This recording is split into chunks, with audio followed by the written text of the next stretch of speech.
রাজনৈতিক নেতৃবৃন্দ, পুলিশ ও আর্মির কর্মকর্তা কর্মচারীবৃন্দ, সুধীজন সাংবাদিক বন্ধুরা, আসসালামু আলাইকুম।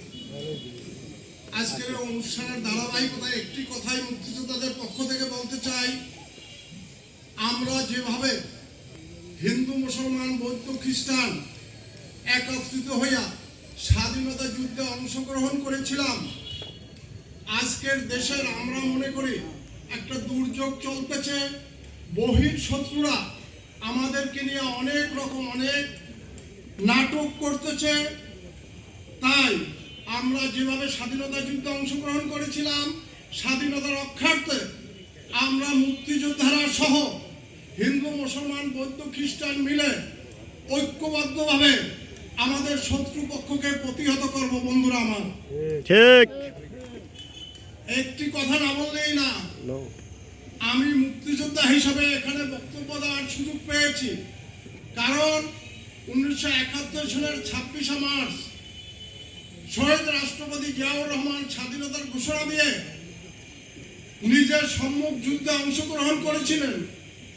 তারই ধারাবাহিকতায় তার স্ত্রী, সন্তান, নাবালক সন্তান সহ পাকিস্তানি হানাদারদের কাছে গ্রেফতার হয়েছিল। যদি দেশ স্বাধীন না হতো, আপনাদের বিবেকের কাছে প্রশ্ন, আমরা যারা মুক্তিযোদ্ধারা, বিশেষ করে যারা চাকরিজীবী থেকে মুক্তিযুদ্ধে অংশগ্রহণ করেছি, জিয়াউর রহমান সাহেব তার ব্যতিক্রম না।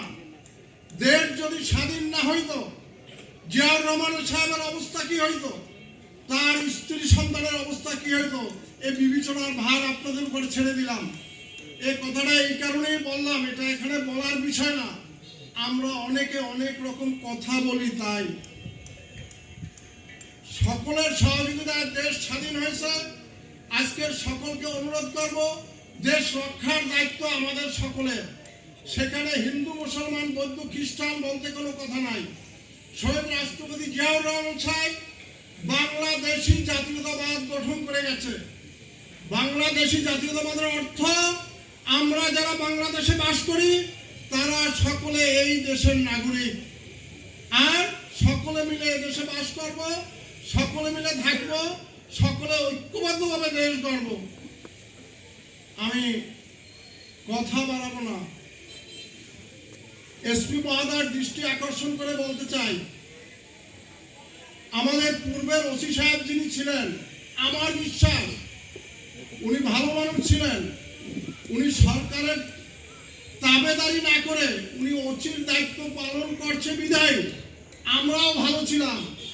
তাই আপনার পুলিশের তখনকার কর্মকর্তা কর্মচারী যারা ছিল তারাও ভালো ছিল, বাড়িপাড়াও বাসী ভালো ছিল। তাই এখানে কোনো ভায়োলেন্স হয় নাই। আমি এখন যে ওসি সাহেব আছেন, আমার বিশ্বাস যে কয়েকদিন দেখছি সেও ভালো।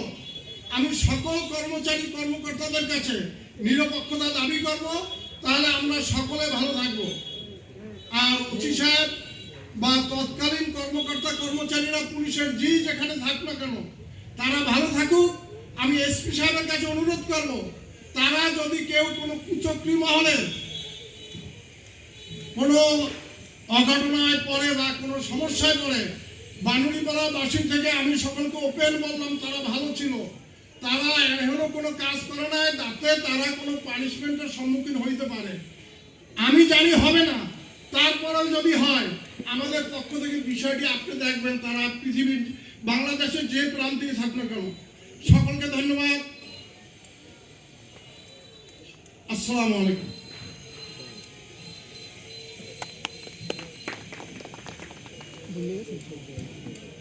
একটু সিরিয়াল ব্রেক হওয়ার জন্য আন্তরিকভাবে দুঃখিত। এ পর্যায়ে বক্তব্য রাখছেন বাংলাদেশ শিক্ষক সমিতি, সেলিম ভুঁইয়া গ্রুপ, বরিশাল জেলা শিক্ষক সমিতির মাধ্যমিক শিক্ষক সমিতির সভাপতি, পানিরপাড়া উপজেলা বিএনপির সাবেক সাধারণ সম্পাদক জনাব গোলাম মাহমুদ।